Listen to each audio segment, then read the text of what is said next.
start the recording of the session. All right. Now, today's webinar is focusing on getting major changes in your Viva and how to address these. The learning outcomes that are expected is for you to get a better understanding about the reasons that will lead to get major changes, how to interpret the feedback, how to distinguish between changes that can be addressed in isolation. Isolation means in this case in a linear way, or those that perhaps need an integrated approach, means you can't address them on a one-on-one base, and also how to rebuild your thesis in accordance to the change requests. Today's webinar consists of 4 parts. The first part briefly touches into what is a Viva. The second then goes into reasons for getting into major changes in the Viva. The third looks on how to address the major changes. And in the fourth part, we will look at some examples from change requests that were made in the Viva and look into what they actually do mean. With this, what is a Viva? Now, it's an oral examination, and it's derived from the Latin word viva voce, living the voice. And it's the final step that stands in between you and your doctorate. You can have written excellent thesis, and if you're not able to defend it in the Viva, then the thesis alone is worth it nothing. So the Viva is an important part of your doctoral journey. And in the US and the UK case, but also in the US case, it's usually conducted behind closed doors. It consists of 2 examiners, and your supervisors do not participate, but they may be allowed to observe. I know that here are many students out of the Liverpool program, and in the Liverpool program, your supervisors are not allowed to observe. And there will be an independent chair who facilitates the oral examination. Now, what is the purpose of the Viva? First of all, it's to confirm it's your own work. In particular, if you take your doctorate online, it might be that your supervisor never has seen you and that the faculty never has seen you. So to assure that this work was really entirely written by you, the Viva can provide this piece of evidence. And it also can provide the evidence whether or not you understand what you have been written, and that you are having the ability to discuss and defend your research. This is in particular tricky to those to whom English is not the native language, because language barriers can constitute a major barrier in the Viva. So be prepared to defend your work in English and practice it well. Now, it also shall show the originality of your work and how you can explain that originality. And it provides further evidence to what the examiners already got out once reading your thesis. Basically, once you go into the Viva, the bad things that happened, they happened. And the Viva can only make up for so much that the thesis is lacking. Therefore, the objective should be to have an excellent thesis already handed in and to just provide the supportive evidence that comforts the examiners so to award you the degree.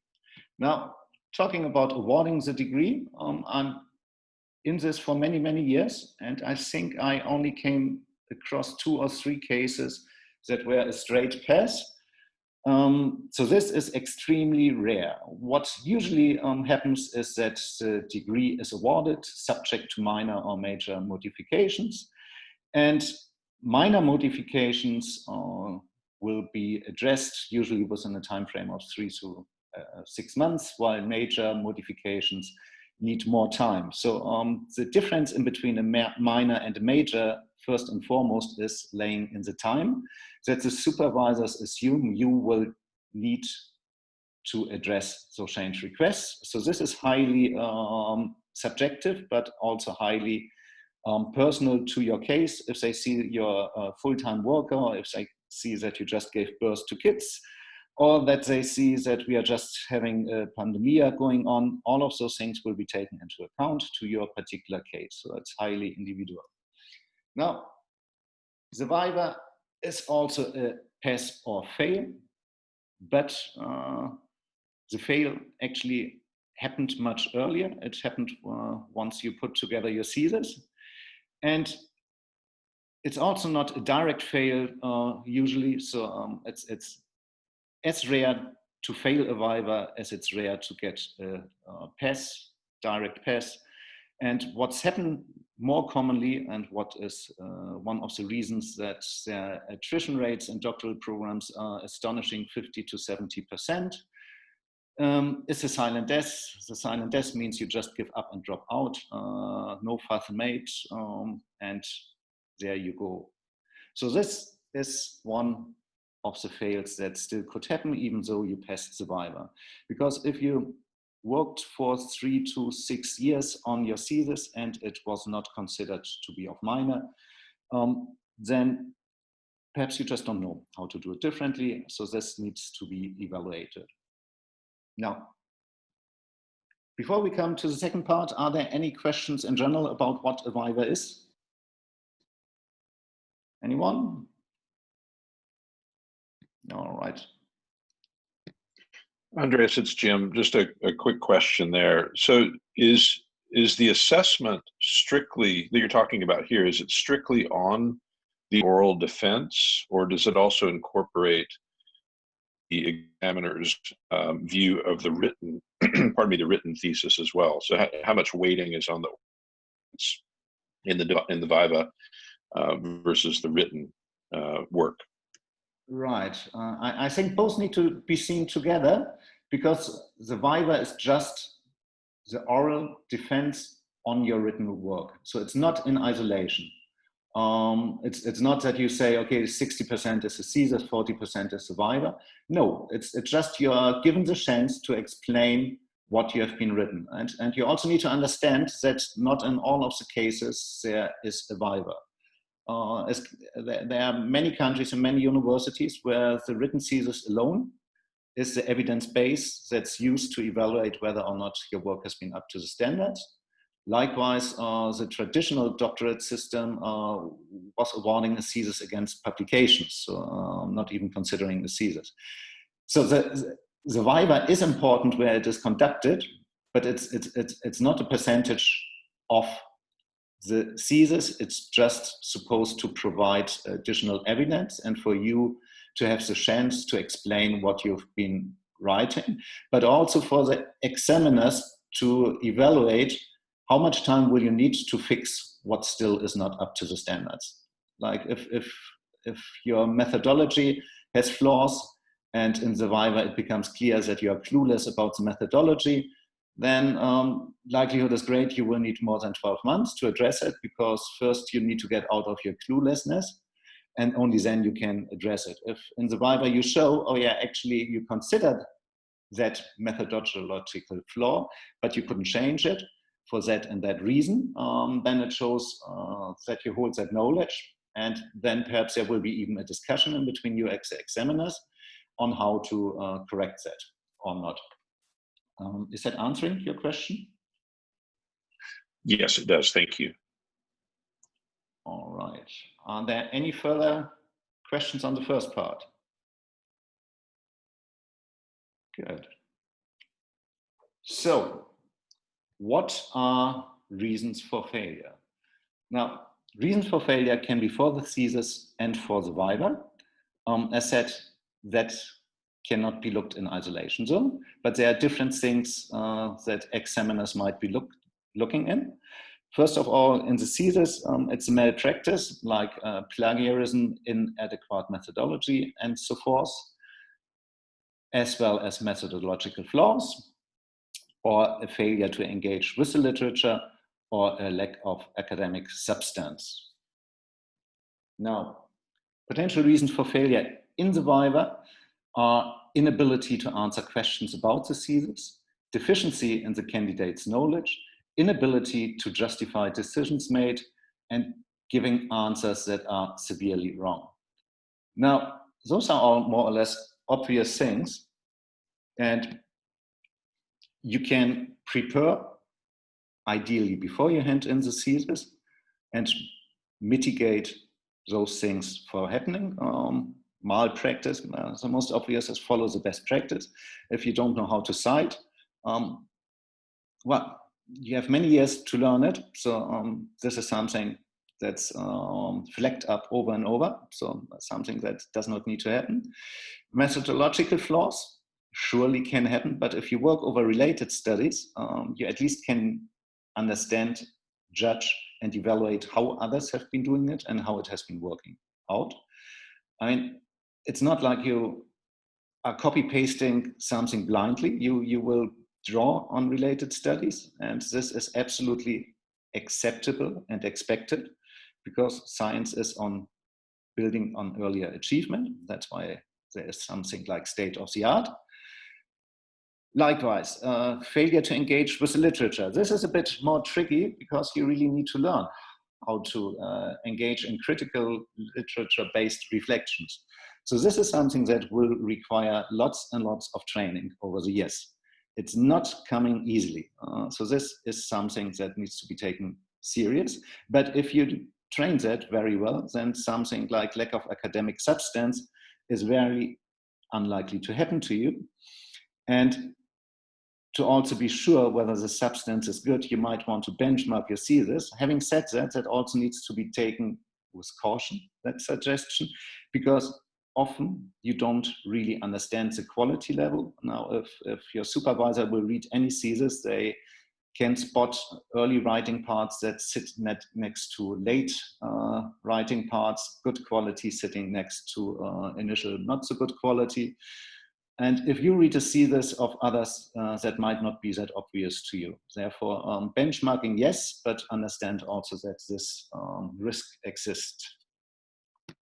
Now, mitigation for once you are in the Viva. Preparation is a very powerful mean to avoid the inability to answer questions. Many students put together several pages of questions and answers and just make sure they know about them.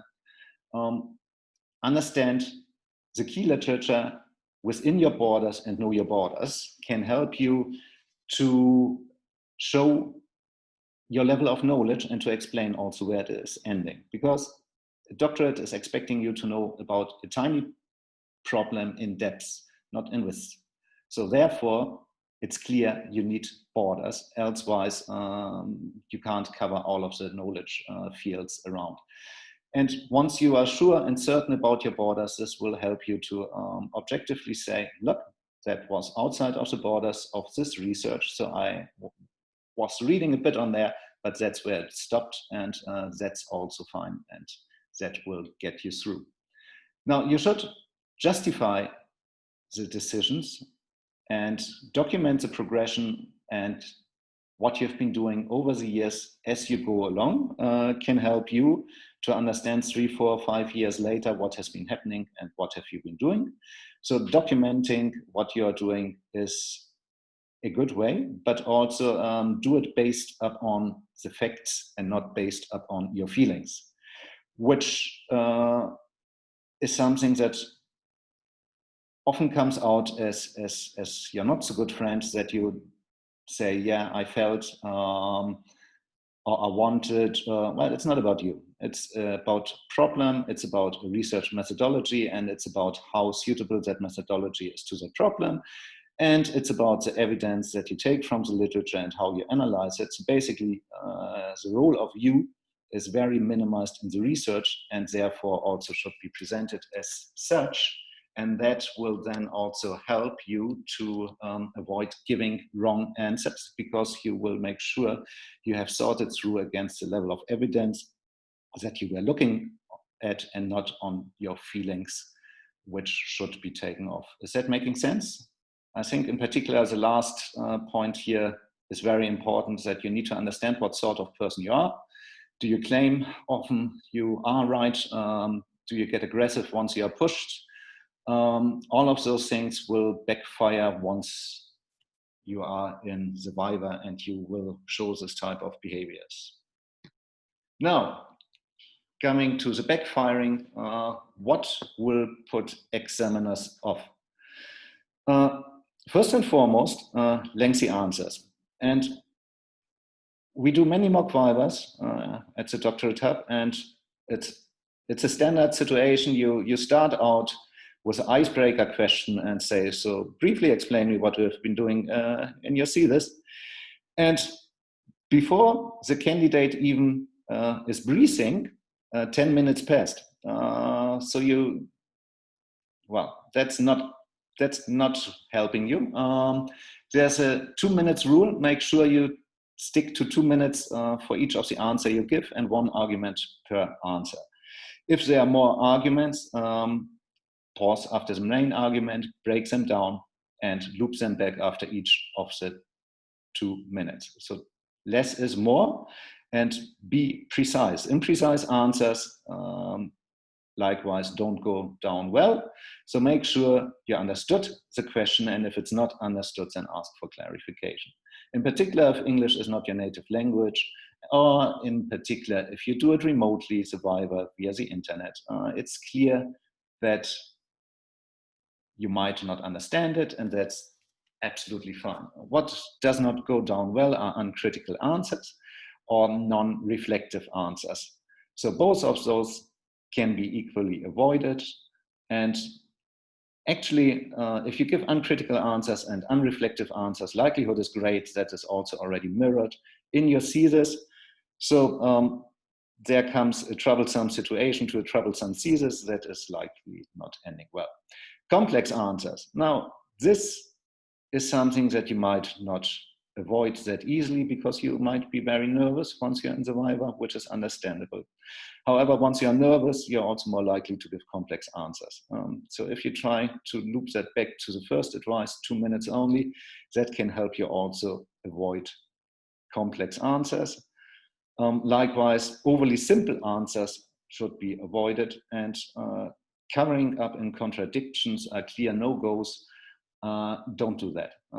It's clear that not everything will have worked out as written by the books, and you also should know about the weaknesses of your thesis, of your research, and you should admit them, and some of them you might even want to deliberately express, so to show reflection and criticality of your work. Is that making sense? Are there questions in this? Okay. Now, when the Viva goes wrong, if you follow the 2-minute rule, it's quite simple and easy to understand when things go wrong. Once the other side turns mute, that usually is not a good sign. So, if you see that is going to happen, restart. It's absolutely fine if you bring this up and flag it up yourself and raise this as a question. If you say, look, from your face, I see that I might have lost you. Is this the case? And if so, where did I lose you? This can also loosen up a bit the conversation. It gives the other party the chance to raise their concerns or to tell you where they were lost. And this can provide an excellent means to re-enter into your Viva discussion.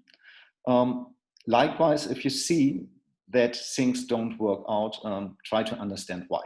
And what might happen, so it should not have happened, is that you wrote a lot of things, but you left out actually a lot of your raw data that could have been brought into the thesis that are, however, sitting at your hard disk. Now, if you see that there's a data issue and that it's seen that you have collected too few data or that the data is not matching, try to find out what is seen to be missing and then quickly do an evaluation. Do you have that data in your raw data? And if so, then flag it up. That might change the discussion, and it might make the difference in between getting a major with 12 months or giving you a minor with 6 months to just provide the additional data because the examiners are confident the data is there. Now, before we come into part 3 of the webinar, are there any questions on the second part, on the reasons that can lead to getting major changes in the Viva? Okay. Now,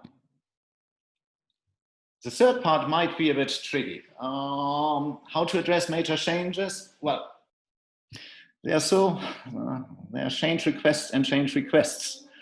Now, few students fail in the second attempt. However, there's a risk of never completing. We talked about it earlier, the silent deaths. The question is, are you capable and motivated enough to address the changes within the time frame that you have? And in particular, motivation can be a tough thing. You were working on that piece of paper for perhaps 4, 5, 6, 7 years. So you really just want to have it done. And so are you still motivated? Understand that. And if the motivation is not so high, what does it mean? Likewise, the capability, do you know what you have to do? So read the report, review the work carefully, and try to understand if you know what really is expected. What do you need to change? You should ask yourself, do I understand what went wrong? Why was my work not seen to be up to the standards? Does the summary of change requests make sense to you? And is there a need for an integrated strategy? And as we will see in the last part of the webinar, more often than not, you might need an integrated strategy. What does that mean? It means that you will get in the Viva report feedback on a chapter by chapter base, as much as you likely will get some overall feedback. Now, some of the feedbacks that comes in a chapter form, however, cannot be addressed on a chapter by chapter base or on a section by section base. And the reason for this is some type of flaws that your work has might be in the lack of problem focus or in a missing narrative. So this is nothing that can be addressed on a chapter by chapter base. If you have not established a problem focus, then the work will need a major rework. So you need first to establish the problem focus and then afterwards work through chapter by chapter. And this can be a quite time-consuming and challenging and demanding task, which will put what you have achieved earlier already into a very different perspective. This 12 months ahead might be much, much more tough than the past 6 years or 7 years that you have been going through. So motivation and capability are really things to be looked at if you get out with major changes in the Viva. Now, before we come into the last and final part of the webinar, are there any questions on how to address major changes? Okay, so let's look into some examples. The candidate has not developed a broad base of potential perspectives from which to view the problem. In fact, we find the problem framing to be atheoretical. Now, what does it mean? In practice, that means the candidate missed establishing a problem focus and the work did not research a problem. So this is a situation where you very likely will need to rework chapter by chapter, and which will take a long time. So it's a very short sentence with a very huge impact on your work. Next, the question or problem underpinning the thesis is still unbounded. There's little if any link with the literature base, and the main problem simply looks at economic conditions. So what does it mean?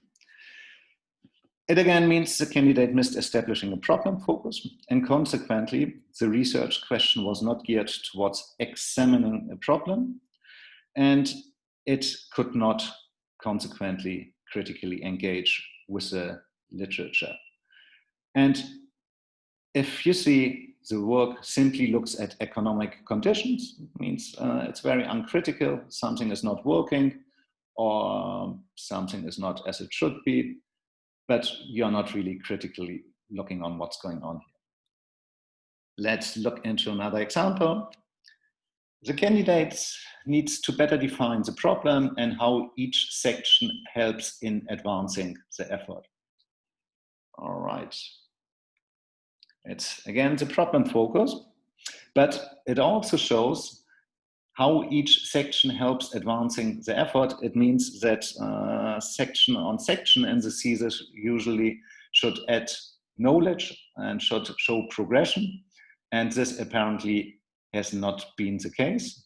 So this means, again, a fundamental rewrite, because you need to build in each subsequent section on what you have had at earlier sections, and that will take a lot of time. Now, this can be avoided by having a clear understanding about your thesis in the first place and how each chapter informs each other.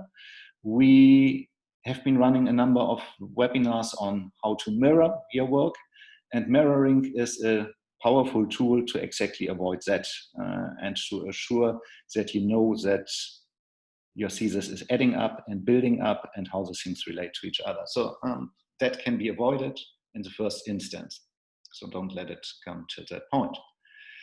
The unsupported assertions, literature or methodology that is not linked or used in the overall argument of the thesis or sections.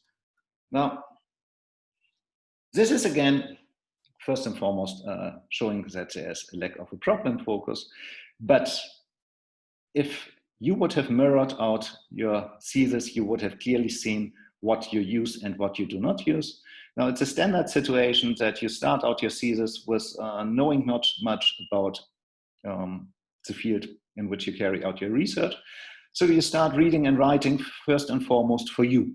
And as you advance and explore the problem, so changes the purpose of your writing. However, some of the old leftovers might still be in your first writing drafts. So you, over the time, should get rid of those, or you should link them to the problem that you are examining and to the discussion that you carry out. If you have something in the literature review that you never ever use for anything, the question would be, why is it there? Again, if you mirror your work, it will be quite clear which are those parts, and it will allow you to understand, should you take it out, or are they there for still a specific purpose, such as providing context information. Now, let's come to another example. The candidate needs to better define the problem and how each section helps in advancing the effort. So, what does it mean? The problem focused again, and the work could not critically engage with the literature. Now, it does, however, not mean that the work should have brought in further random solutions to compare them. So it's also important to understand what feedback does not mean. And if you get out with major, likelihood is great that you are not understanding the feedback that well. So please also discuss the feedback with your supervisors, but also with peers or others that are knowledgeable, so to assure you are not addressing the requirements in the wrong way. You need a much more critical treatment of the literature and not just describing why others have researched before. The aim here is to synthesize, integrate, and critique prior literature to develop or support your choice or framework or issue to explore within the context. So it's not about author A said, author B said, but you critically need to look into the literature and use it, and use the data from it and the arguments to compare it against your data and your arguments. And this apparently has not been happening in the thesis. Show specifically how any methodological tools, such as questionnaires, are also informed by the literature, providing a link from problem to literature context to data collection. Now, if you draw on related studies, this cannot happen to you. You always will be able to justify in your written thesis at first and in the Viva second why you have been doing things as you have been doing it, and how things have been working out in the past. So related studies are your friend. Please build on them. The analysis of the data is meant to discuss what the data means. So what? Here we would expect you to refer to your theoretical context and reintegrate the concepts and theories and support it by your analysis. Now, so what? This sounds a bit aggressive, and it is. But it's also something that you might expect in the Viva. Ideally, manners will be in place. However, some examiners might be tough and rough, and in particular, if you try to avoid giving answers. So what expect that to happen, please?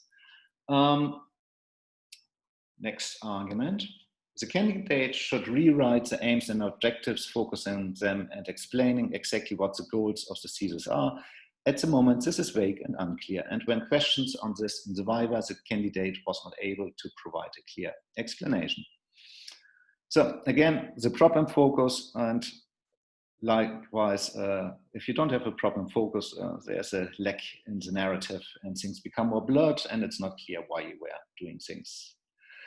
Now, from all of that, there's one more. The conclusions are very weak. This is inevitable given the lack of clarity in the objectives, the confused methodology, the under-theorized literature review, and weak analysis. So likewise, the candidate missed establishing a problem focus, and the narrative is blurred. Now, what you can see from all of the examples, there's a common red line, which is the problem focus. And this is, as we experience, one of the main reasons why you struggle often in the first place, because there's a lack of ability to understand the difference in between a problem and a solution. And also on that, we have been running webinars. Please be encouraged to look into that to avoid that you just gamble for a random solution, but that you are focusing on the problem. So there are more informations on our website on the Viva. Be welcome to reach through them and to check them. And we have a number of supports available at our website. Be also encouraged to look at that. And with this, let me stop the recording.